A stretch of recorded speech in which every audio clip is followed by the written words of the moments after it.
afternoon. I'm going to bring our Lane County Poverty and Homelessness Board Executive Committee meeting to order. We have all our members here. I don't know if they had a chance to take a look at the agenda.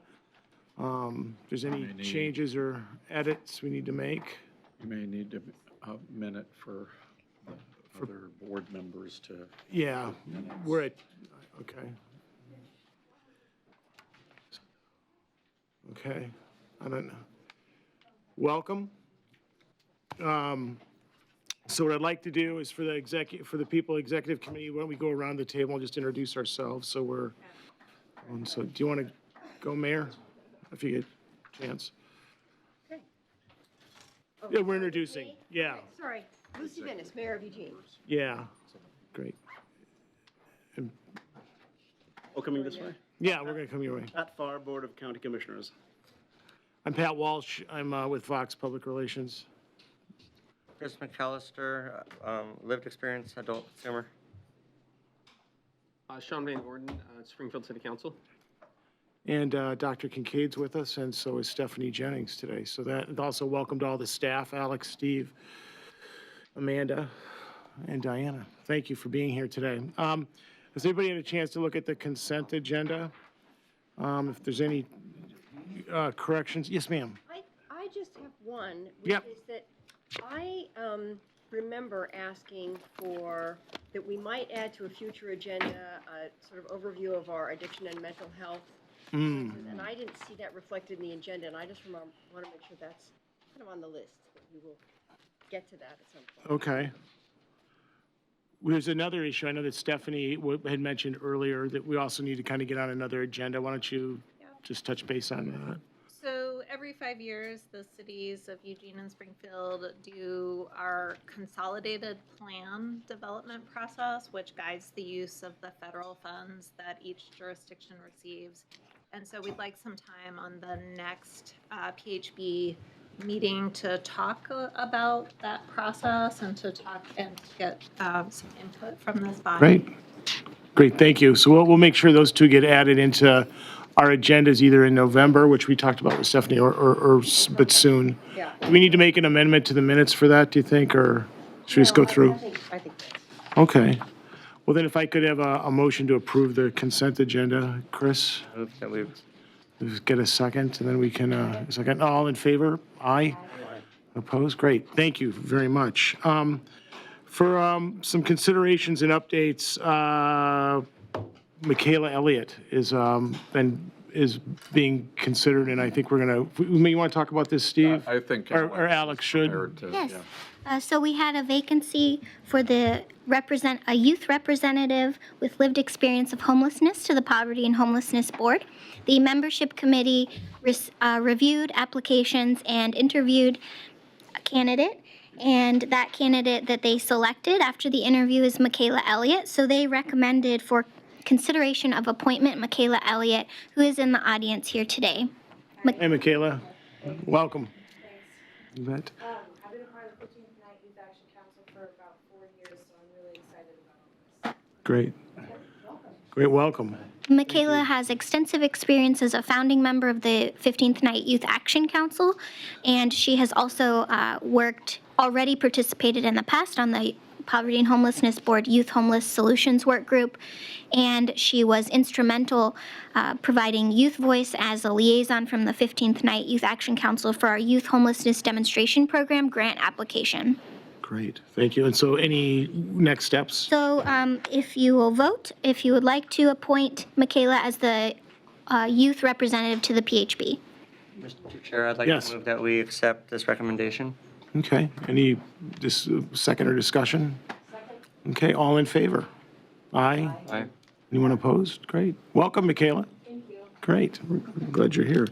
Also, as you know, we sent around a poll or a survey after the last PHB meeting to elect a new vice chair of the board, and Noreen Dunnels from United Way was elected, and I think she's on her way here. So I just wanted to announce that, and thank you all for participating in that vote. And I'm glad Noreen is going to be in the chair next to me. She is a great addition. So, Anyway, so congratulations to Noreen.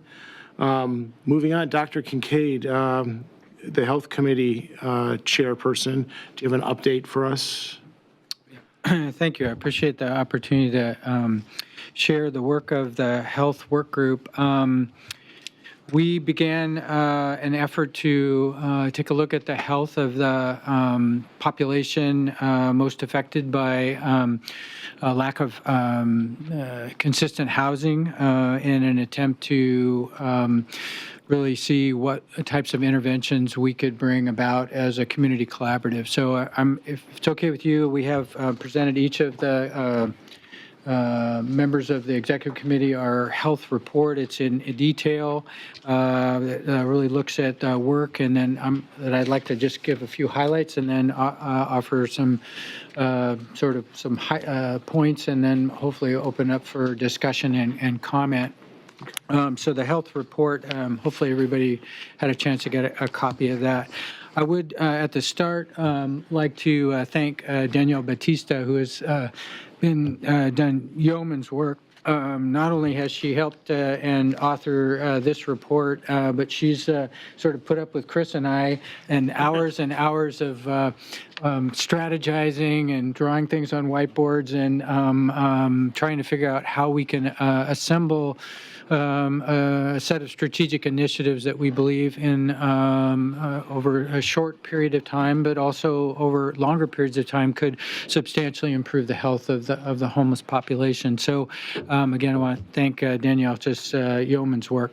So if it's okay with the executive committee, I'm just going to kind of march through sort of highlights. Just as a little bit of overview for what I'm going to talk about. Again, you're all aware of certainly our mission. We were a chartered group that was chartered by the Poverty and Homeless Board to really look at the health and well-being of community members that are unstably housed. So we took that to heart in our deliberation. And so our recommendations are really designed to improve health outcomes, but also to significantly reduce the health disparities that are experienced by our homeless population. So we will talk about our identified priority areas as kind of get into a little deeper discussion as we went through. It required I don't know how many total hours of deliberation, but quite a bit in order to get to really a place where we thought we could get our arms around something that was doable and measurable. So our structure, again, we have community members, we have representation from hospitals, healthcare systems, direct providers, and particularly to Mayor Venus's concerns around substance use and the coexisting substance use issues. We have direct folks that provide those substance use services. Again, as we look at the health impacts of poverty, we know that there are substantial increases in substance use in that population for a variety of reasons, as well as mental health issues. And so we have groups that represented that as we went through our discussion. So our authorization was really to bring a set of cogent recommendations. So we looked at a lot of data. We went through obviously the PIT counts, and we looked at homeless data locally, but we spent a fair amount of time looking at best practice. We looked at other areas across the country that have sort of had this same discussion and where some of those opportunities might also come to fruition for us. We obviously looked at a TAC report. We looked at other documents that have been created by our community and by those that have been interested in this area. So as we looked at health, clearly one of the bigger indicators or one of the bigger impacts to health is housing. And we'll show some data related to that. So not only are they interrelated, but we've clearly housing is health. As we looked at our efforts in the Housing First work and others, we recognize that just the tremendous value of stability created by having a sheltered environment. No one doubts that it certainly has significant impact on our ability to be healthy, but also to bring about treatment, to bring about stable environments for therapy and particularly medications, et cetera. It also, there's continuity issues related to just lack of transportation, inability to access traditional health systems. So we spent quite a bit of time, and we do know the population is significantly less healthy than the general population. So this data piece is just one of several pieces we put together with using information. This is of the Medicaid population and basically crosswalking it with the PIT count to be able to look at our population that's served by Medicaid, and we were able to do some total cost of care analysis. We're also to look at the problems that are associated with that population. And so just to orient the group on this is a total cost of care. And what you're looking at is on sort of the horizontal axis is really, we looked at emergency room visits and counts as an indicator of people's access to healthcare systems. And then we looked at what the total cost is. Then we divided the population into those that were either had serious and persistent mental illness or did not, and those that were housed and not, and then separated those groups. So the lower box, as you look at the little small blue box to the left corner, are people who do not have serious and persistent mental illness and who are housed.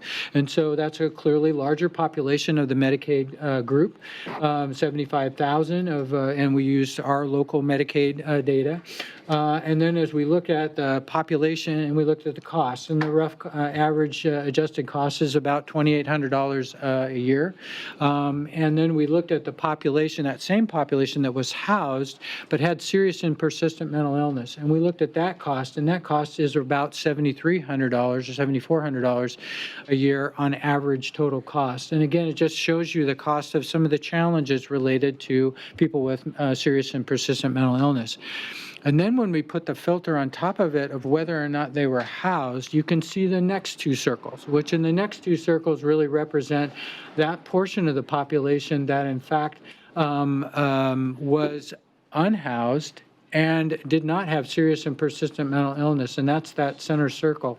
So, and the average cost of that group, just the difference between the little small blue box, which is those people that are housed, goes from $2,800 over to $11,500. Just shows you the total cost of care, just the sheer cost of not being housed, as well as you can see the utilization pattern of emergency services, which is not continuity care. That's not primary care. That's care that's episodic. It's usually very temporary. And those of you that experience the emergency room yourself know well that sometimes it's just a swirl, and next thing you know, you're out of the door. And that is certainly the experience for a lot of people. So we looked at that population. Then when we looked at the population with serious and persistent mental illness and being unhoused, that cost went up over $20,000 annual costs. And so this, again, it just speaks to the value of our work with supported housing, certainly the MLK project and other projects that are really going to take a subset of that population and create stability, which should, in fact, drop them down, because many of those people are experiencing, have serious and persistent mental illness, would at least drop them down into that lower cost range. So it just starts to show you the impact of simply housing people, and that there are societal costs. Now, this is Medicaid costs, so it is borne by the taxpayer, and so we thought that would be a fair sort of a way to demonstrate the value of housing. And so just use that as a springboard for the fact that we need to do a much better job at the basics, and that is really getting housing. Now, the remainder of the presentation, we're going to spend a little bit more time on really of the delivery of healthcare within the unhoused population, but I just wanted to highlight that. So hopefully everybody has a pretty good understanding of what that slide is, and I think it just speaks to the issues that we have brought before. This is also an additional that just looks at inpatient hospitalization, and again, we know the impact of inpatient, and it's the same sort of, you see the same sort of trajectory. So the statistical probability of being admitted as an inpatient dramatically goes up with your housing status. And so, and again, that goes to lack of continuity, that goes to not being able to access the transportation, normal healthcare opportunities that may exist within the community. So again, each of these things speaks both to not just the ER visits, but actually inpatient stay and probability of being hospitalized. And as we look at it, many people have said, oh, the population of the reason it's so challenging is it's all about serious and persistent mental illness. And it is not all about serious and persistent mental illness. It is about whether there's clearly an effect of that, but it is not just about that. It's really about the housing piece. So when we looked at the local health system response and some of the challenges, Danielle was kind enough to put a lot of the scribble that Chris and I put on the board into a little bit more logical sort of flow. But one of the challenges that we find is that people with that do not have transportation, do not have unstable housing, can't really follow sort of the traditional healthcare pattern to access healthcare. And so what happens is for all of us, it's relatively we actually have to work at it to see your doctor or to see your, well, if you didn't have the ability to have transportation, you didn't have the ability to have communication, you also didn't have a way to keep your medication, store your medicine, or you lived in an unsafe environment, it even adds more complexity. And so what happens, it tends to push you right back into that acute healthcare event time and time again. And so it's very hard to get out of that vicious cycle until there's some element of stability. So as we looked at the strategic plan, which was set by the Poverty and Homeless Board, we had some clear marching orders. And some of those really had to look at how do we develop wraparound services, particularly for the different types of housing first units, what would that look like? And then how do we create additional emergency shelter? And then also within that existing plan was additional crisis respite. As well as developing ACT teams or really, so again, a wraparound multidisciplinary for very high needs individuals, folks that really require a tremendous amount of support. How do we create that? So that was our initial charge. Look at that, see what the types of things that we could do with that. And we are looking at models, particularly to try to understand how best to support that population. We've been working with our healthcare partners to increase respite, and we have those folks at the table. That is not a simple process, and often requires quite a bit of collaboration.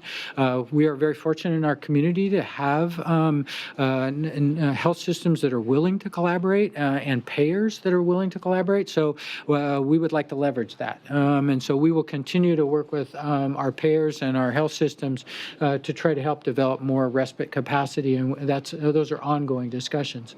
So as we looked at our sort of strategic focus or the things that we felt would have the most really significant impact for our community, we looked at the really developing this sort of the collaboration around healthcare organizations that support. And the thing that came out of that was we have really significant challenges in care coordination, particularly in discharge planning and the ability of people to go from one environment, particularly hospitalized environment, into an unstable, unhoused environment, or even into an emergency shelter. How do you provide sort of any level of continuity? And so those types of that discharge coordination and care planning has been not as efficient as it could be. And so we brought together focus groups with the discharge planners and care coordinators, many of who had never even talked to each other. So again, part of it is developing relationships, part of it's building that network, part of it is really helping to understand that we are all working in this together.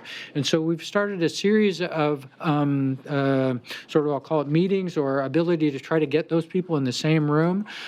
Peace Health has been kind enough to help lead some of that work, and we'll be having a session here later in the year where we're bringing all of our discharge planners and coordinators together, again, to strategize and plan about how do we effectively communicate so that when a person is just sort of put in a cab and sent out, there actually is a plan.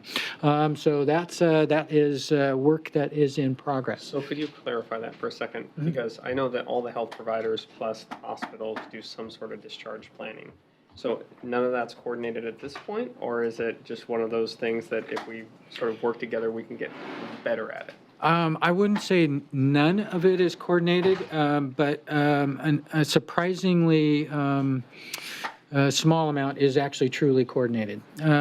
Discharge planners are they're under a lot of pressure to get the patient out the door and to free up that bed. So they're typically trying to work as many things as quickly as possible. It is not as coordinated or planned as it could. And then sometimes they simply have no options. And when they simply have no options, the address they discharge that person to is Whitebird or the Mission, and they put the person in a cab and they wish them the best. So it is incomplete and it is not coordinated. And now there are some times where they've had enough time to be able to do that, and there are some smooth transitions when they start to work with the primary care provider or with Dovetail or with Fuse program to be able to try to help coordinate that on the backside. But there is not capacity within the discharge planners to actually be able to coordinate that, and there is no easy access to all that information that they would need to effectively coordinate that patient. So our focus as we go forward, and we'll kind of outline some of the plan, will be to create the information systems, the ability for communication to go across multiple agencies in order to effectively create a care plan as the patient's discharged and transition. So right now, I would love to tell you it's terrific, but it is not. And I just have to be honest. And people are literally sort of discharged to the street, and that does not create improved health. And in fact, we know that population has a very high readmission rate. We know that those folks are very quickly back into the emergency room because there really isn't a plan or a coordinated plan of care. So that will be a primary focus as the work that goes forward. But great question. Any additional questions on that point? Yeah, how many beds do we currently have now there for respite instead of discharging somebody to the street? Or how many beds they must be filled, but how many beds are there available? Do we know? Yeah, Danielle, do you have the total? So we have, actual dedicated for, unhoused population, it's shelter care is 18 beds. 18 beds. Rick, my question is going to be regarding accountability. And I'm sorry, just want to clarify, which I was mentioning too, is that, that is limited to folks who, would require a level of skilled nursing facility. Okay. And so, I don't know if you want to talk about some of the challenges of people who might be eligible for skilled nursing facility, but can't get into the. Right. And for later discussion, the discharge personnel, the accountability and the incentive for them to both discharge people with a plan and to follow up on the plan. So we don't need to talk about that now, but I think that's a missing element. Absolutely. And I think that the question is, how do we as a community keep ourselves accountable? Right. And I think that is the purpose of this work, is really to have a mutual accountability. And I think that will be a key component. I do want to comment on what Danielle was talking about. And one of the challenges that we have is that respite has all sorts of different flavors. And even the beds that exist today have very specific requirements and are only available for certain populations, only from certain facilities, only from certain. There's a lot of nuances. So it isn't that we just have tons of places for people to go for medical respite. And if they have coexisting issues, many of those respite environments will not accept them. So if they're actively using drugs, if there are significant behavioral issues that create problems, if the patient has been signed out AMA or has had some sort of behavioral outburst at the hospital, that sort of labels them, and then oftentimes the next level, whether that's a skilled nursing facility or whether that's a respite, are very hesitant, if even willing, to take that patient on. If the patient has family, if the patient has an animal, if the patient has some other complicating thing, then they can't enter those places. So it's the chute is narrow. And so how is it that we begin to broaden that? How do we create respite that has flexibility? And so some of our work has been working directly with skilled nursing, try to see are there options to create a sort of a supported step-down unit that would be flexible enough to allow for some of the challenges, because people otherwise, if they can't go to there, they're going to go to the back of a car or into a tent. So it is really, we really need to learn how to be more flexible. And right now, we're unfortunately still fairly rigid. Any other further comments Chris, on you the had a care comment? coordination piece? Chris, you want to add to that? I just wanted to say, when we say discharge planning, the plan is we follow a formula, A equals B equals C. So when you are at a hospital, they discharge you to the mission when they find out you're homeless. They don't call the mission to see if there's a bed. They don't call to see if there's a bed that can actually be on the floor or up on a bunk. They discharge you to the street, and most of the discharges from the hospital I've seen do not involve a taxi cab ride. They are discharged directly to there. If you're picked up by a ambulance at 11 o'clock at night, if you are discharged at 2 o'clock in the morning because you're well enough to fall asleep, even though your condition has not been addressed, you are now housing need and discharged to the street, and then told to walk 2.8 miles back to your camp. When your issue has not been treated, you do not get the pain meds or whatnot you do because you were good enough to fall asleep and you just need a place to be. And that's how it's prescribed in several of our local hospitals. So I just want to say, when we say planning, good people like Dr. Kincaid and a lot of the people who are trying, but our system's not set up to see. It's not about actually engaging. We don't have the social workers when they are assigned to the people calling the mission to see, will this work? They're going, oh, nope, this is your answer. This is your cookie cutter. I yield. Well, that certainly gives experiential context to some of the challenges that we have. And as we look at our priorities, that's what we believe as a healthcare entity, that's where actually our greatest opportunity is to improve that aspect. And so that will be our primary focus. We do have some additional areas of focus. Some of that is expanded outreach, as you can see, is really looking at trying to figure out ways to do site-based healthcare. We, again, are very tied and wed to a model where you go to the healthcare environment. And for this population, that very action is extremely challenging. So how is it that we create more mobile services? How do we make sure that we have healthcare services in sheltered environments and in emergency environments and do that more effectively? And so we do believe that there's opportunity and certainly a role for the healthcare community to be engaged in that work. So we have a lot of interested partners. We have folks that have already learned how to do it well, and it's a matter of scaling.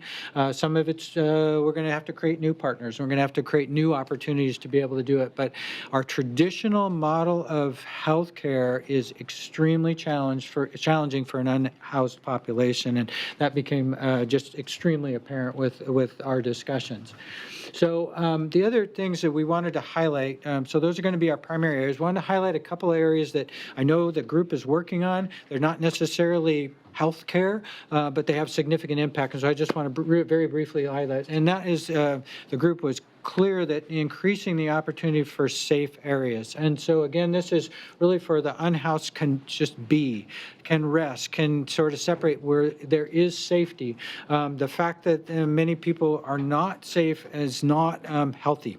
And so we really want to create that sort of presence of health. And because again, the challenges around sanitation, cleanliness, a whole variety of other issues with that unhoused population, and just the sheer safety factor is significant. So we just want to make sure that the work gets continued in those areas. And I know the Poverty and Homeless Board is very attentive to that. This again is a little bit more on our improving the care coordination, just to give you some ideas, and again further sort of elaboration of what we were just talking about. But we feel that this is where our greatest opportunity will exist as we go forward. So respite options, we'll continue to work with that. Again, the respite, we have to create less nuance, and we also need to actually create more beds. And we do not have enough beds. They are limited, largely because of some of those categorical things, but we simply do not have enough beds. So we are going to have to get creative in how we actually make those sorts of environments. They may not be just standalone. Again, some of our work with skilled nursing facilities, we think there's great opportunity. They are willing to partner in ways if we can provide additional supportive services that they would not traditionally have in their facilities, such as mental health, substance use workers, people to attend some of the other needs, and also to create environments where perhaps it isn't just the patient. It may be a family room that is that we can create within skilled nursing, as long as we can provide some boundaries or protection, sort of, because they have some requirements and some regulatory issues that are related to those types of operations. So there's much work to do, but we do think there's some opportunity. The direct care, again, is to go to how do we make sure that all of our shelter facilities have medical services available? How is that we, and currently that is just sporadic at best.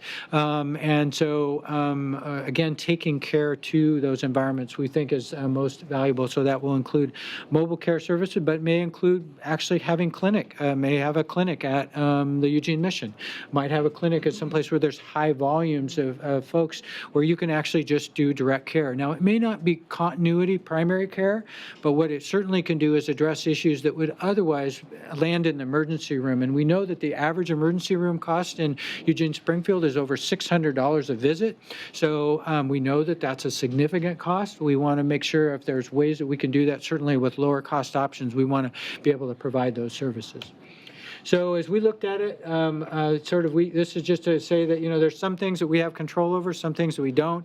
This is not necessarily fully complete, but we do know that from the healthcare folks, we know we have some influence, and we have over around that care coordination piece and the respite, as well as some of the increasing direct care. So that will be our focus. So this is a way to sort of help us to prioritize because the healthcare group actually really cares a lot about making sure these folks get the care they need. So we went into all sorts of other areas, but we know we are going to have to focus.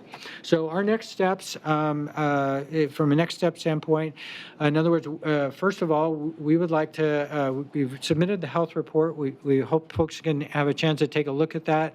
We would love the opportunity to present that to the larger Poverty and Homeless Board and to the community. We'd also like to know if you see gaps or you see things that you feel would be helpful for us to make sure we address in the report, we'd like to get that input. If there's thoughts around ways to better display or to present our solutions or ideas, we'd like you to do that if you would. And again, as much as I know we're going through a strategic planning exercise, we would really like to embed some of these additional ideas in the overarching strategic plan and not make it just a part of the healthcare work group, but really look at that and really put some energy of the entire Poverty and Homeless Board behind that work, like we have with respite housing and certainly with the wraparound services. So we'd like to be included in the subsequent strategic plan. And again, as we work, the health care community is very much needing the support of the entire community. And so we would like to continue to offer our partnership in that work as we go forward. So I'll open it up to questions or thoughts that you would have from what we have presented so far. And I know you haven't had a chance to go through the whole report yet, because there's a lot of detail and background, but we'll love to hear your input and hopefully a chance to have maybe an additional discussion at the larger board. Yeah, I'd like to have that additional discussion, but I can tell you we're going to need to fold this all, these goals into our next strategic plan. I'm not trying to drive the agenda there, but I think it's pretty important that we do that's part of it, and as well as with the TAC implementation, which also has to get folded into our plan. Thank you. Outstanding work, guys. This is really, really terrific, and I think it really sets the foundation for us to build off of, not just with a plan, but with action, and I'm thankful for that. Thank you. Go ahead, Mayor. I really just wanted to thank you also for this work, which is fantastic, and I think just Sean? Oh. puts in print things that we all know anecdotally are happening, maybe worse than we realized. But I do remember from my days at shelter care that meeting consumers of ours who, one woman who had a hip replacement surgery, and when she was discharged to the street, and she and her husband were camping in Armitage Park. So, you know, we just know that this has been going on for a long time, that folks are just not, there's no adequate follow-up care. So I really appreciate that, and I appreciate the targeted approach that we pick a couple of sort of critical pieces that might make a difference in the short term. And of course, it'll be interesting to hear what the funding options are. Yep. You know, thinking about even just the Okay. skilled nursing Sure. facilities, like, Questions? is there a way to pay for that, right? Which seems interesting, and is there capacity? So, yeah, I look forward to the ongoing conversation and having this be part of the strategic plan. Thank you. Thanks. Sean? I think this stuff looks really good. I think this is, you know, the start of one of those missing gaps from a continuum of care perspective. When it comes to resources, the one thing that I would really just keep challenging people to work towards is really, you've got the right partners at the table, but you have to get access to the financial medical spend and use that as a reinvestment pool, right? Because when you think about the costs you showed, right? Like, as we get better at this, right, somebody's going to see that benefit on their books, and we really need those people sitting at the table as the pool of money that sort of funds this going forward. The other thing I would, I guess, take a look at is that when you think about all those types of providers, almost all of them provide some sort of case management system based on their contracts, based on the requirements from the state. You know, you've got RN systems that are out there. You've got this whole mix of overlaying, I guess, processes out there. Is that we don't want to reinvent the wheel, right? We want to kind of untangle what we're doing and make sure that it's working more effectively for the community, because that's about being a good community steward. And I think the last comment that I had, and I think this is more towards our poverty charge, right, is that I think there's probably some county health recommendations to make in there. You know, that would help, you know, the poorest in the community access healthcare just a little bit better. I'll give you a perfect example. Most county health clinics close at what, 5, right? That's what I look at, right? But that's a simple thing that we can take back to, you know, our partners on the, you know, on the county commission and say, hey, is there a way we can look at it a different way so that we're not taking people who are struggling but kind of making it and pulling them away from work to get the healthcare that they need and then send them, you know. So I think there's room in all those spaces, but this is a great start. Great. Commissioner Farr?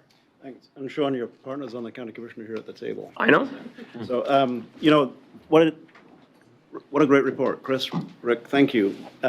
Because a lot of the things, as Lucy said, it underscores things that we kind of knew, but it validates some of the things that we're talking about. And the more researched, data-intensive language that we can present, the easier it's going to be to do what we have to do, and that is to make strategic investments on how to address the issues at the root.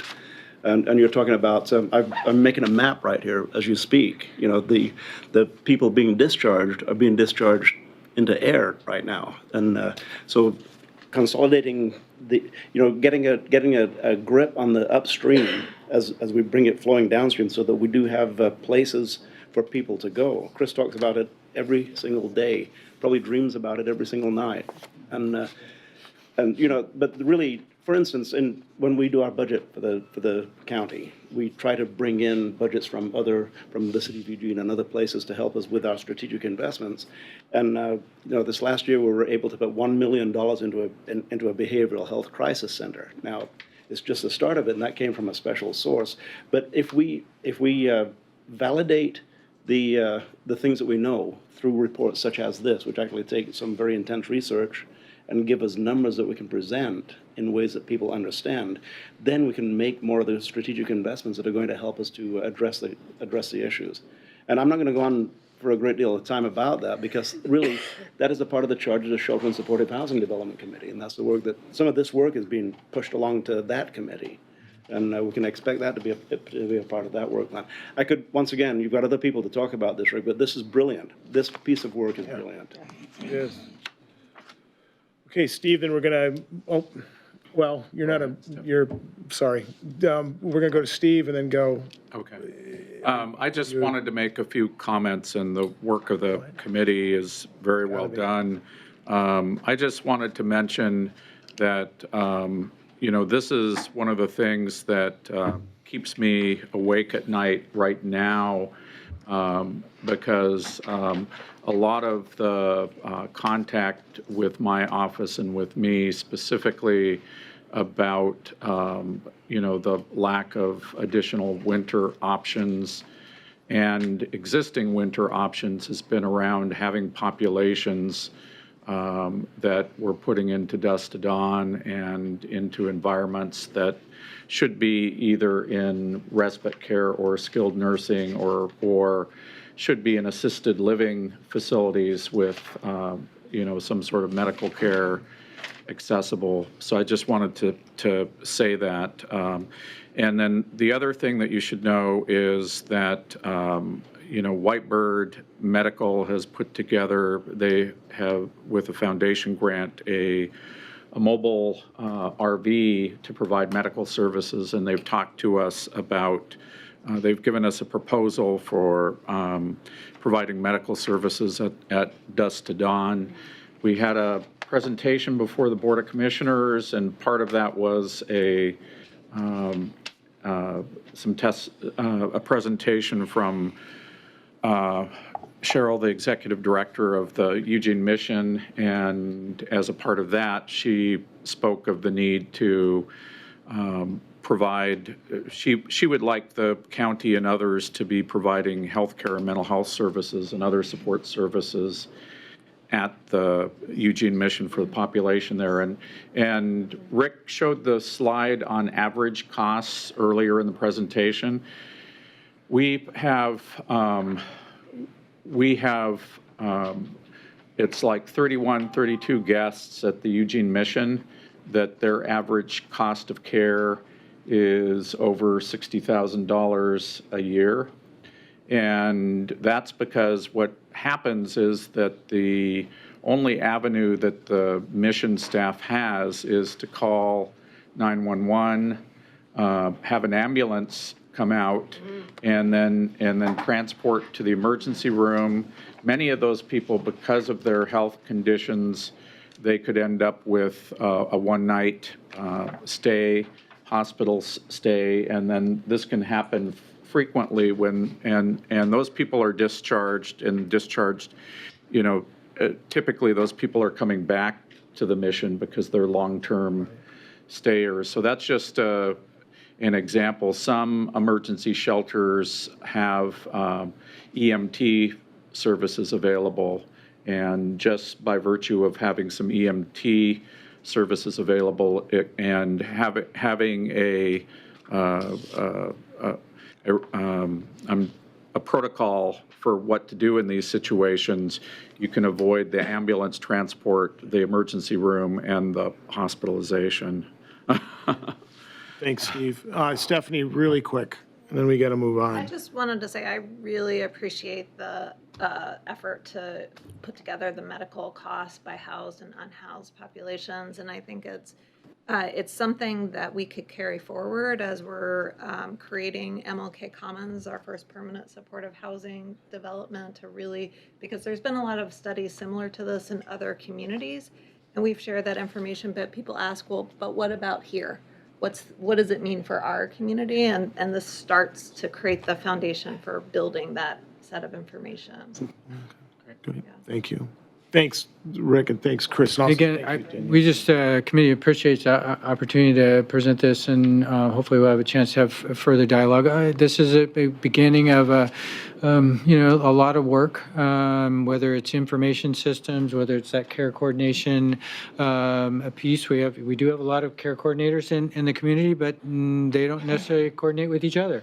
So it's not that we don't have resource, that we don't have people with expertise, but we don't, we're not effectively using them. And so I think it's really how do we get efficient with the resources that we have?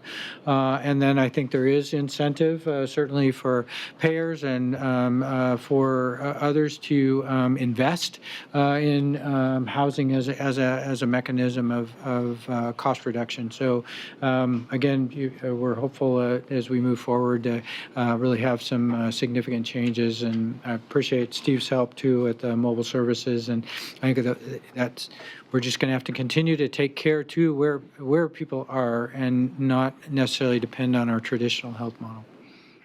Thank you. So thank you. Yeah, absolutely. It's one of the best discussions I think we've had, and just some incredible progress that is going to lead to good things. Thank you. Mr. Chair, this committee's elevated the bar for committee reports. Yeah, it's a little disappointing. I'm going to go home Teasing. now. Yeah, thanks. Perfect. We should give credit to Danielle Batista. Yeah, Danielle did a great job. Thank you. Excellent. Thank you. Appreciate that. All right. So staff updates, and we're going to need to keep these shorter than maybe we'd like to, but we're going to need to do that. Want me to do? So progress report on youth recommendations to the county commissioners. Yeah, I'm going to handle A and B under staff updates. So today there's actually an internal conversation going on with the county administrator's office about the youth committee's recommendation for winter transitional housing for youth. So that's the most recent update on it.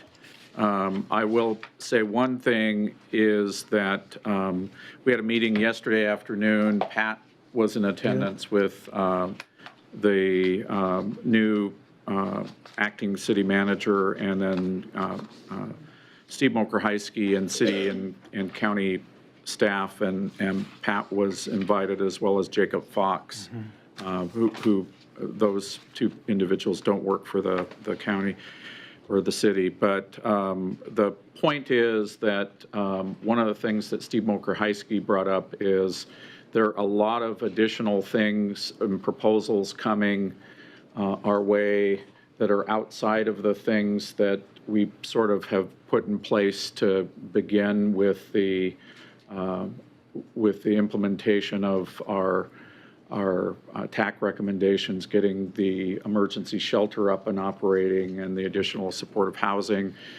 and then the other recommendations for efficiency. So I'm just putting that out as a caution that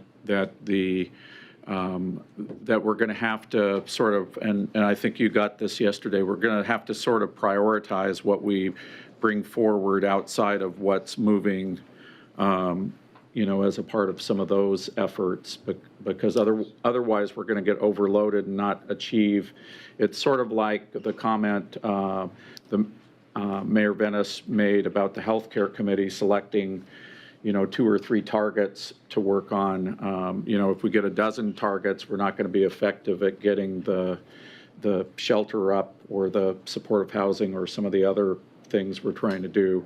That doesn't mean that like with the presentation we just got, that there aren't other ways for us to forward these agendas and think about when we meet and do our strategic planning, what groups could be brought together to do some of these additional things that we want to accomplish in the short term. Update on the strategic initiatives manager. I think it was mentioned at last month's meeting that there was an unsuccessful attempt at trying to recruit through having a contracted position. The outcome of that was we were unable to find individuals who were available full-time to either move or come to our community to do that work. And so now we're working with an executive recruiting firm out of Portland. And then additionally, by the end of this week, the position should be posted on NeoGov, which is where county and city and other public sector positions are posted as well. I guess I want to interrupt here for a second, but what that means is we had, there were 4 of us that were interviewing those candidates. So it was Christy Hammett, Greg Rickoff, Karen, and then myself. And what we found is that without a bigger pool of candidates, we can't find the right person, right? So instead of waiting for that person to get into place and then move forward with all the initiatives, we're going to start pushing some things forward. And I don't mean in a hurried manner, but in a quick manner, to make sure that we don't lose momentum and that we move with a sense of urgency and even an amped up sense of urgency than maybe what we've had since the TAC report was first adopted or first presented in May. So we're not waiting on anything. We're going to keep moving, and we're going to find that site and some other things. That's where we're headed. Yeah, so specifically, yesterday afternoon, we talked about the work to site and get a shelter up, and then, and also some of the other key items and how we identify sites and move on getting more supportive housing built prior to getting the staff person on board to do that work. I have one other item I need to, and it's not on your agenda, but I need to ask you all to agree that we should apply to the state of Oregon for $149,000 for winter shelter. And so there's $149,000 available for winter shelter. Bob Sorrentz, our homeless and supportive housing service manager, who's here, scheduled a meeting to pull together some folks to talk about what are the things that we could do this winter and apply this money for. And sort of what we ended up out of that discussion is that when we funded the first place family annex at the beginning of the year, since it was funded by governor's request to the E-Board last year, we haven't been able to fund that adequately, and so that in order to continue that during the winter months is a priority. And then a couple of other things that we want to include in the proposal are there's a need to budget some additional money for Egan in case we have additional deployments. And what the experience was last winter when we have extended cold, what happens and when we had the snow is volunteers are unable to make it there. So then St. Vincent de Paul actually has to have paid staff come out, and so they have to compensate them for that time. And then the other piece around strengthening the Egan program is paying for some time for volunteer coordination for somebody to specifically work on the volunteer coordination piece. So what do you need from us, Steve? well, just a motion to go ahead and apply for the funds for the purposes that I just mentioned. And then I also wanted to mention that we had a discussion of, could we use some of this money to purchase Conestogas, to get supplies out to where people are. And part of the discussion was that it's easier to get commitments from other folks in the community to get some of those items than it is to pay for staffing of, for these programs where we're paying for staff. And so that's sort of we talked also about the rural areas. There was discussion about putting more money into motel vouchers in the rural areas, but that would require developing a whole new program that we don't have right now, and so we sort of put that on the list of things to look at in the future. So, So you need a motion. yeah. Chris, I move that we approve this purchase order and distribution. second. Second. Mayor, all in favor? Aye. There's discussion. Oh, discussion, I'm sorry.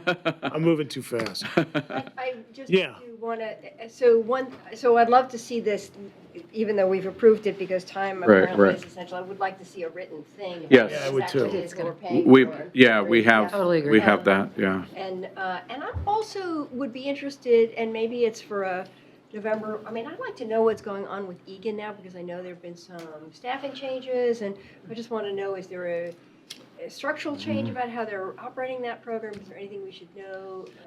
Sure, I think that's important. Yeah, okay. Commissioner Farr. Just a point, this will be an item on the agenda of the Human Services Commission meeting on Monday also. Okay, In the manager's report. So the HSC, which is populated by Springfield, Eugene, and Lane County. We'll be hearing more on this on Yeah, Monday. good. okay, that sounds good.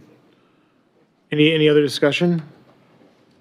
If not, Thank you, Bob and Steve. okay, all right. Yeah. Alex, do you have something you want to add? Well, we need a vote on the motion. Oh, they're just thanking me. They're thanking you. What are they thanking you for? What are we doing? What did I miss? Oh, good job. I'm teasing. I'm sorry. Anyway, let's, so Chris put a motion out. Second. All in favor? Aye. Anyone opposed? Great. Thank you. That's great. Thank you. Thank you, Alex. Appreciate that. Then, Robert, can you give us a report back on the community impact kickoff last week in Cottage Grove? Sure, we've had some discussions about heightened sense of urgency around the TAC and how we want to move things forward. And we heard a lot in that regard last week. We invited we sent out over 160 invitations or so. We had, on the first day, 75 people show up, and on the second day, 50, which was what we had anticipated, to talk with us for 2 days regarding how to generate community input and support and messaging around the TAC. How do we move this forward as a community?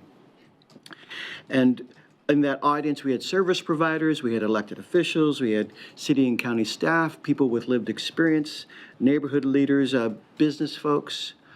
And in those 2 days, what we found is we had some very sobering and challenging conversations. And at some points of it, it was difficult to hear, in that we heard about, as I've said before, about the human suffering that's occurring in our community.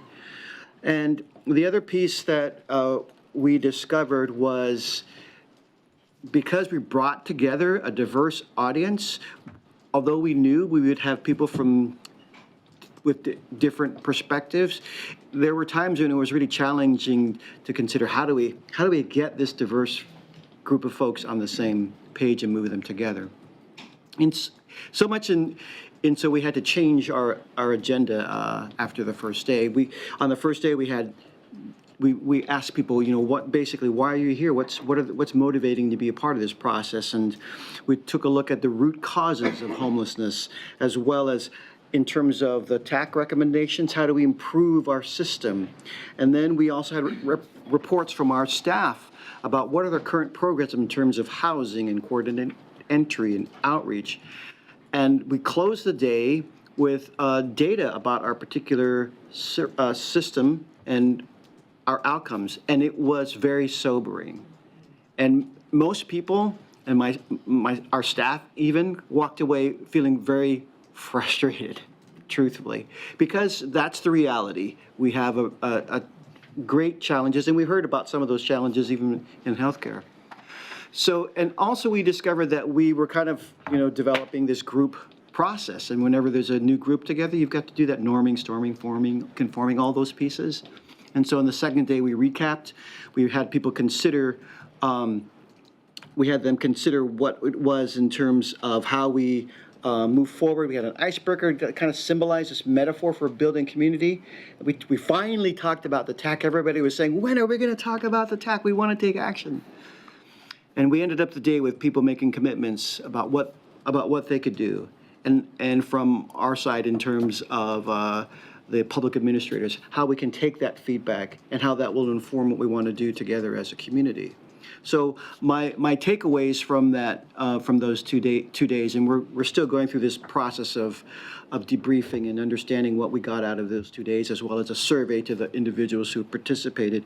My takeaways is, because we have such a complex problem that we're looking at, and because we have folks from different places, when we want to get down to the nitty-gritty of this work, we do have to have some focused audiences to deal, especially with some of the technical, I will say, bureaucratic elements of the TAC report, and recognize that the TAC has some aspects that miss what the community feels, maybe other elements that need to be addressed as well. So that was part of our process. And as Steve Manella just mentioned earlier, and others around the table, we do know that the community had a lot of interest and momentum and energy around the TAC when it was first released in May, and people are ready for, okay, what's happening next? So we hear loud and clear, we have some marching orders, and we need to help the community understand how we're moving forward. And I think there is a lot of energy and interests, really, especially in terms of those structural elements related to the public shelter that the community can get behind. And finally, there is a role for everyone in the community to play to move this forward. Even though we know there are finite resources and we have a sobering task, what we got out of those 2 days was there are many individuals, many sectors, including the business sector, that want to be a part of the solution. So our task in terms of driving this forward is to help focus that work and help articulate what progress we're making. There is progress that's being made, and sometimes it's not to the degree as people would like, as we all would like, and yet we need to articulate that vision as well as those steps moving forward, and that's really what our task is now. Good work, Bob. Yeah. I can tell you, based on our meeting yesterday, is that, and we are gonna report in the next month or 5 weeks what the progress is with the TAC report. And as I said yesterday, I don't care if it's this much or if it's this much or where we're having problems, but we are going to report out because that has to happen. I think anytime you get a report that's released in May in the Pacific Northwest, you can plan on it dying over the summer, because people are not around. It's just the way it is. But we're kicking gravel up now, and we're gonna get some traction. But we're gonna report even the smallest of our movements, and as well as the biggest ones. But that's something that we talked about yesterday, and I'm very, for my part in my participation in this, I'm pretty committed to making that happen. Because I'm also tired of people asking me, what are you doing? And you're going, well, we're doing a lot, but yeah, so we have to move that forward. So anyway. Mr. Chairman, one thing I'd like to add is, one thing that we heard from not only the surveys that we've received since then, but also during the 2 days, people really appreciated the participation of folks with lived experience. And we were very intentional about making sure people had transportation and the word got out.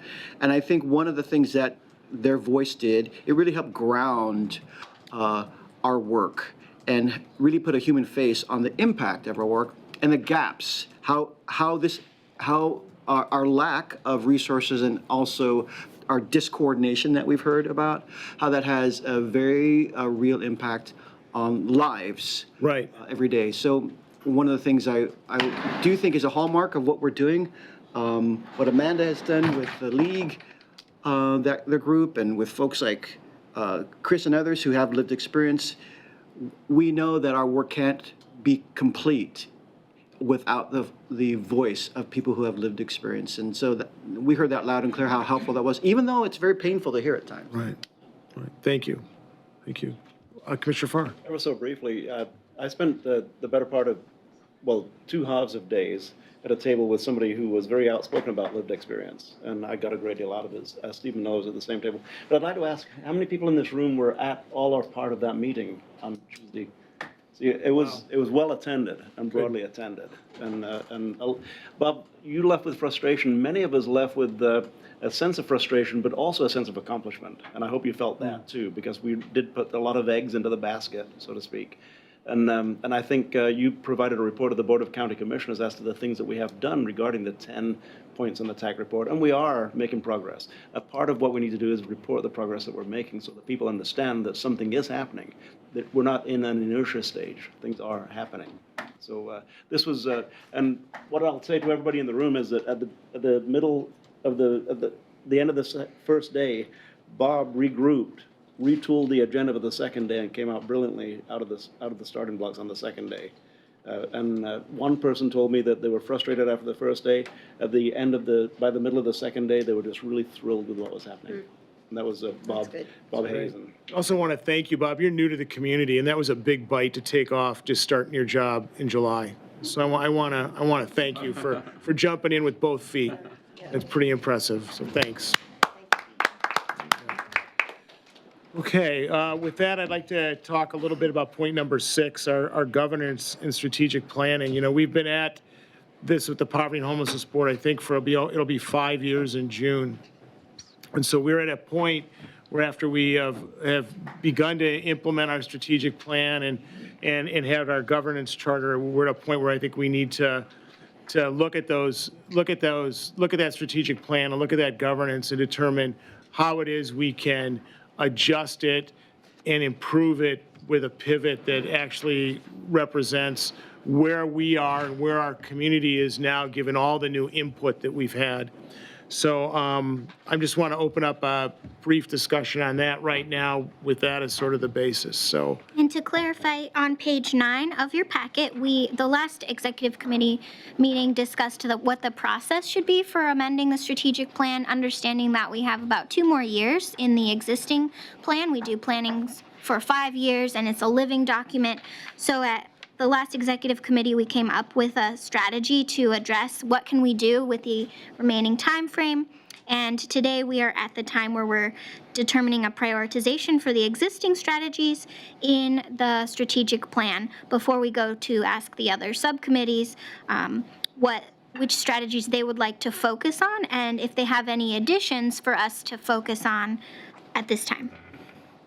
And then on page 11 and so on, you can see a matrix that lists out our current strategic plan, which subcommittee is assigned to that. I'm sorry, it's very, very tiny, and we didn't bring all our magnifying glasses. And then we have notes on current progress. Okay.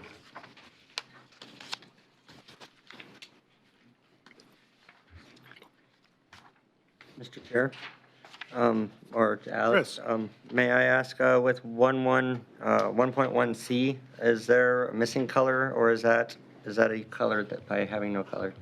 It's hard to tell with the black, white, gray. Do we have any progress or status on? For those who don't have a copy of this, this is the develop assertive engagement wraparound services and supports for 150 scattered site and integrated housing first by 2019, promote successful housing outcomes and move more people to independent living. I think that the lighter color is green. It's yellow. Yellow. Okay, so this is yellow. Oh, ooh, someone's got a color one of it. It's Thank you. yellow. Yellow. So that means that we are working on that? Yes, so the color scheme is red, yellow, green. Okay. So all white spots are yellow? And Yes. Are the, Purple is if it's And the included. electronic copies that committee members received are in color if they want to go back to reference and print those. thank you. We'll just ask Pat over here. That guy knows.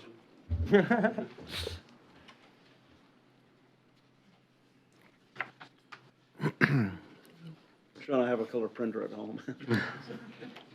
Go ahead, Chris.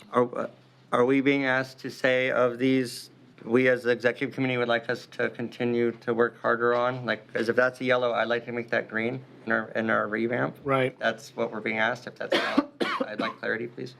Go ahead. Well, the color scheme here was recently updated to determine the progress we've already made. So right now, the discussion is we have a lot on our strategic plan, plus there are other subcommittee plans that might have things not already listed here.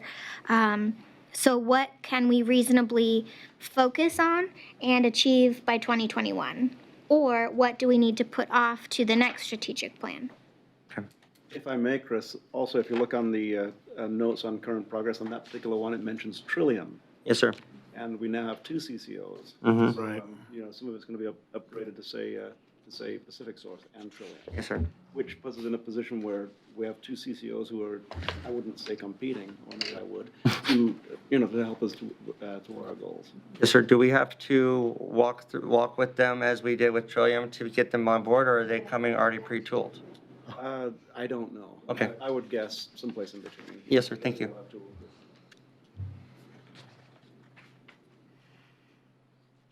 Next steps, Alex. So the next steps, I did send out a general survey to members to fill out before this. Received limited responses, but there were some technical difficulties completing the survey on your phone, so I'm sorry about that.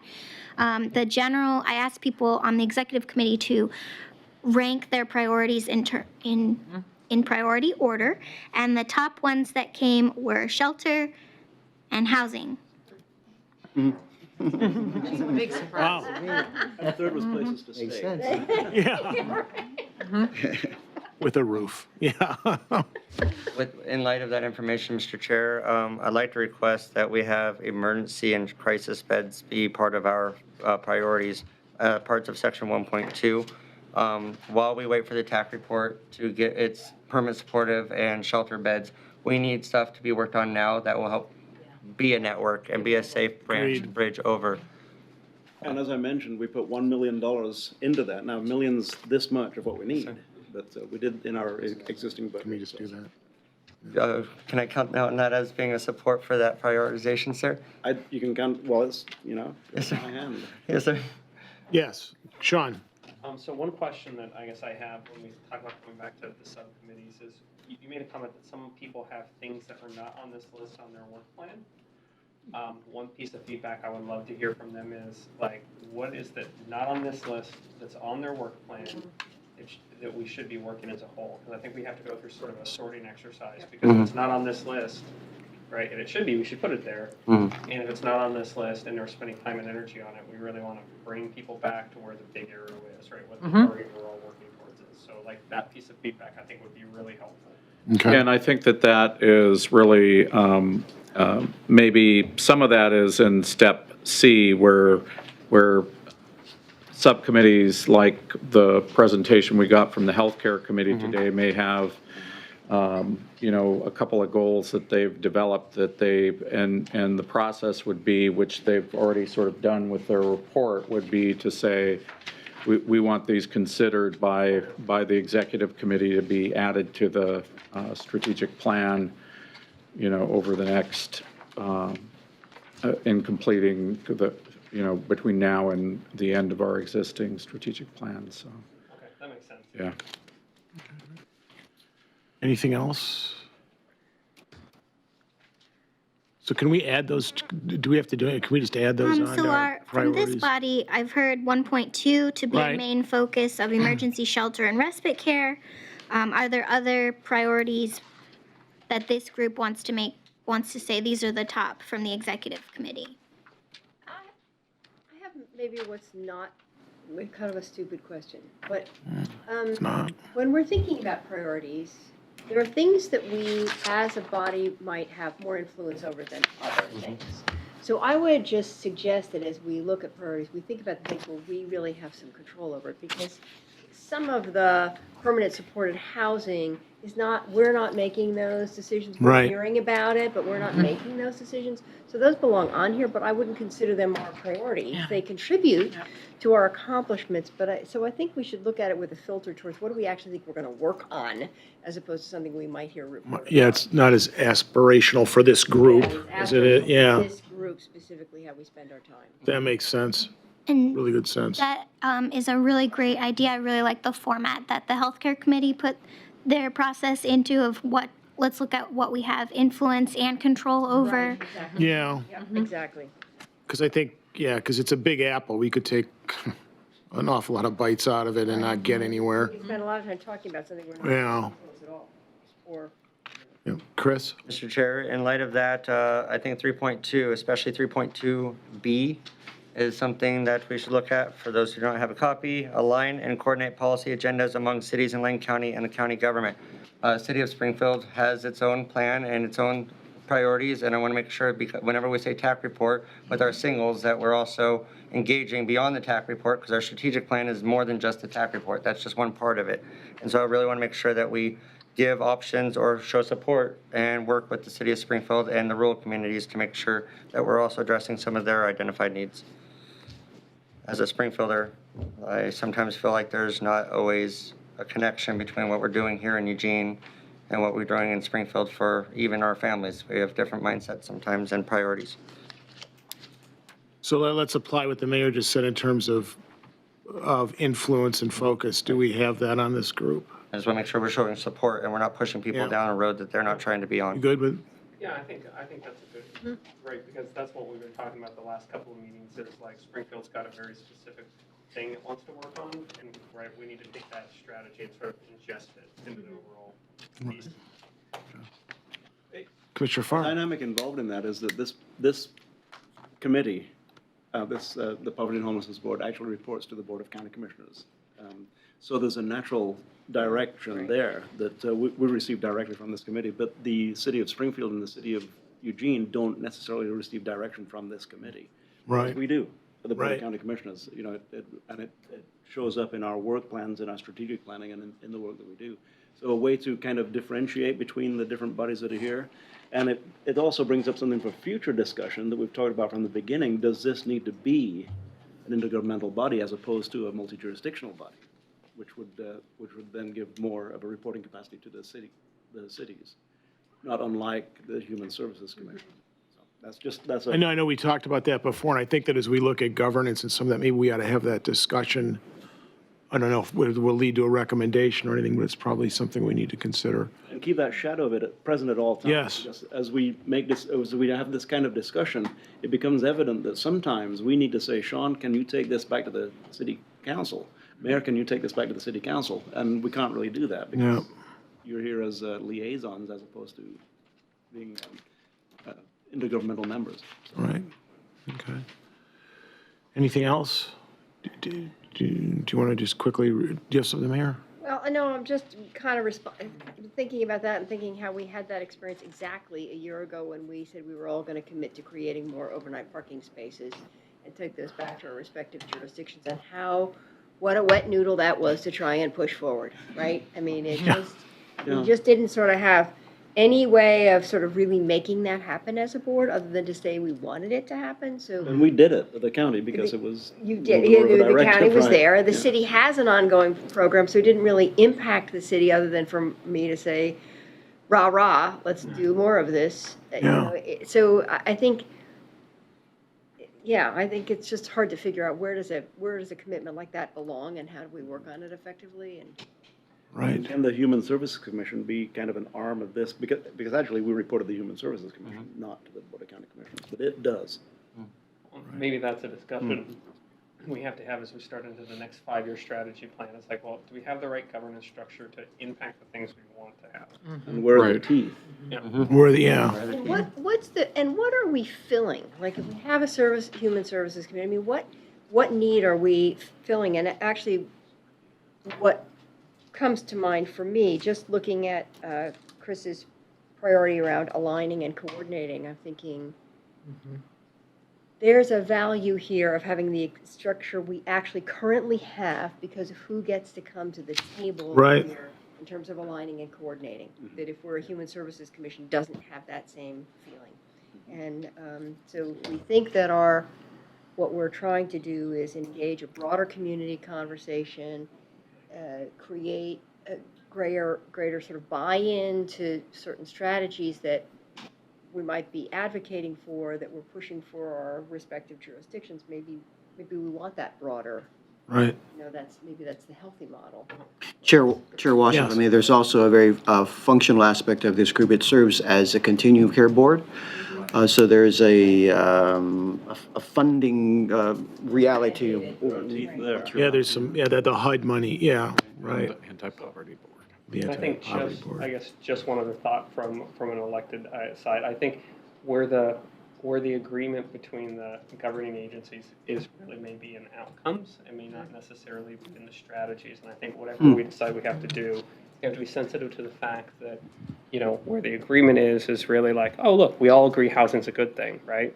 Springfield really wants space to be able to do it in a way that makes sense for us and not necessarily have to sign up to a collective strategy on how we do it. And I think that's where all the rub comes in, where it's like, okay, housing's important in Springfield, housing's important in Lane County, right? Housing's important in Eugene, but we all kind of approach it a little bit different way that makes sense in our communities. And, as tough as it can be here, imagine Clackamas County that has 8 cities of 20 to 30,000 people, each of which has its own governing body. But they do it. Did you get what you need, Alex? Yes, thank you. We will continue this discussion, and next steps will be sending the main priorities to the subcommittees, getting their feedback on items that they're going to work on, anything that needs to be incorporated into the overall strategic plan.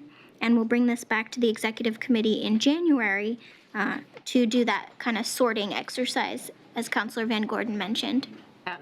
Great, thanks, yes, Noreen. So since Alex, you didn't get a very good response because of the flaws in the process,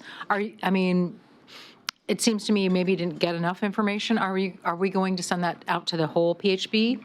I can resend that to the whole PSB. I think it's helpful to get everybody's take on what the priorities should be, because as somebody who was involved with the strategic planning process, we really need to whittle it down and figure out what are the handful of priorities that we can focus on in the next 2 years. But I also am really curious and hopeful that we do get get some sort of sense of what has been accomplished. I think we need, I'm asked every single day. I was asked in 2 meetings this morning, what's going on, how are we making progress? And I sort of have a kind of you've got a lot. standard response, but it's difficult. So we need to have some tangible And the other thing that's metrics. going to happen long-term is again, we've been pushing on this. I know Steve's tired of hearing me, but we are going to have a community dashboard based on with the statistics that we have that tells us about the inputs and the outputs and some of that. And I think that there's some people going to learn how to do that or something now, but that's going to happen because I get the same thing. I have no way to, and I hate to talk about things, particularly when it comes to people in terms of being able to quantify things, but that's the way to, people want to know. And I am, and I can give an answer, but I want to give a better answer. I think you guys are all the same way. Yes. So one value that I see in this document is it's the one place that you can go to where you could see where a lot of different actions are happening. So it's kind of a communication and coordination document, as well as one that is a strategic planning document. So it might be that we kind of try to differentiate between those things, because I think it is helpful to have something Good point. where folks can see and the people around the table can report, here's what's happening with permanent supportive housing developments, here's what's happening with other things that are going on. So maybe we could incorporate that a little bit into this work as well, in differentiating what are the things we want to share and track, and then what are the things that we're working on specifically. Yeah, I think that's good. That'd be right on. Well, if there's anything else on this, then we'll just continue this, and you've got your marching orders, Alex, in terms of expanding the group, in terms of for some things. So what I'd like to do now is open this up to public comment. There's 3 people who've signed up. I'm going to give everybody their 3 minutes. Todd Boyle. And if you want to sit over here, you can do that, or, I have a finance You- thought. I'm not going to do it before public. oh, comment. okay. I will leave that right there. Okay, that's great. Okay, Todd Todd, Boyle, welcome. Tell us who you are and who you represent, and Todd Boyle. I live in Eugene, around 30th and Hilliard area. And props to all the people in the meeting here. It's every time I come here or hear you speak, I recognize more and more going on that I wasn't aware of before, and it's a wonderful, active-oriented and action-oriented group.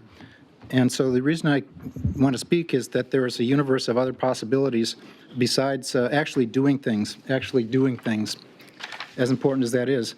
And that is allowing people to house themselves and take care of themselves. We have, in Chapter 4 of the Eugene Code, we have many restrictions, basically a comprehensive fabric of restrictions against being homeless. You're not allowed to just be homeless. You can't park on the street, you can't sleep in the park, you can't go anywhere. And there's also, in Chapter 9, a similarly comprehensive fabric against cheap housing types. And for whatever reasons there are, of course, for limiting density in residential lots and so forth, the end result of this is that the rents and the cost of housing escalated. And so what I'm going to ask you to do is to consider selective deregulation or concessions on these Chapter 4 and Chapter 9 in our city and other cities as well against the people who are homeless, and in effect find ways to let the people who are actually homeless and actually are in fact homeless people find a way to make it legal for them to sleep in their RV or whatever it takes, however unpleasant that sounds.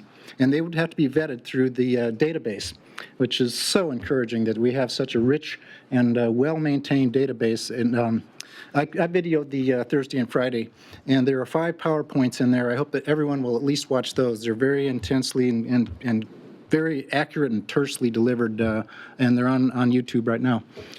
And so, particularly on cheap housing types, there's 10 or 20 things you could do to allow, for example, implement the ADU more aggressively instead of less aggressively. Implement the fourplex bill more aggressively instead of less aggressively, but just for this little window, and let the really low-income people in the database who are consuming services and are your constituents, let them through the hole so that they can have a fourplex for $75,000 each, that they can afford to pay the rent or pay the mortgage. And it's a private sector solution. All you have to do is sort of let this happen. There's 40,000 people in Eugene living on less than $1,000 a month. 40,000. There's 20,000 people living on less than $700 a month. Among those 20,000 is about 10,000 people who are in distress, and that is a conveyor belt to homelessness. That's the stress, that's the addiction, that's the family breakdown. So let's make it possible for those 10,000 people to take care of themselves. Thank you. thanks, Todd. And thanks for your 3-hour video, by the way. Good job. Robert Patterson? Hey, everybody. I am delighted to be here, especially to meet Michaela, who I've read about, and the work that 15th Night does is empowering work that shines a light into dark places. I'm happy that I had a chance to speak with Dr. Kincaid about a couple of things. Well, let me first say, I'm Robert Patterson, and I work with an organization called Emerald Alley. We're committed to fighting for the civil rights of Oregon's homeless youth. And one of the things that I spoke with Dr. Kincaid about was, are we, as a community, where we need to be with regards to providing culturally appropriate sexual health services for our homeless youth? And I mean that with regards to pregnancy, both wanted and unwanted, with regards to the spread of infectious disease, and also with regard to providing services for trans and gender nonconforming homeless youth. And you know what? Also with regards to mitigating the impact of sexual assault and human trafficking, we know that those issues deeply impact homeless youth. Now, to pivot, there are a couple of other things that we're working on. One is voter registration, homeless voter registration. And I'm pleased to be partnering with Aaron Lurch, whose leadership during last month's global climate strike was so instrumental to the success of that week's events. We're going to be teaming up to sort of create a workshop to teach others how best to register homeless people to vote. There are some challenges with regards to making sure that we find out what precinct they should be registered in. So that's something that I'm hopeful that I can partner with the members of this committee on as well. And finally, Census Day is April 1st. I mean, that's about, is that 6 months away now? I don't know where we're at in terms of the region's complete count committee. Maybe the mayor or Commissioner Farr can speak to this. But the homeless community is chronically and historically undercounted in the census, and making sure that the complete count committee recognizes this and is prepared for it, I think is important, not only to making sure that we have the most accurate census count possible, but also to bring marginalized people back to the table of American government and of civic engagement. That's all I have. Thank you. Thank you, Robert. Nancy Forrest.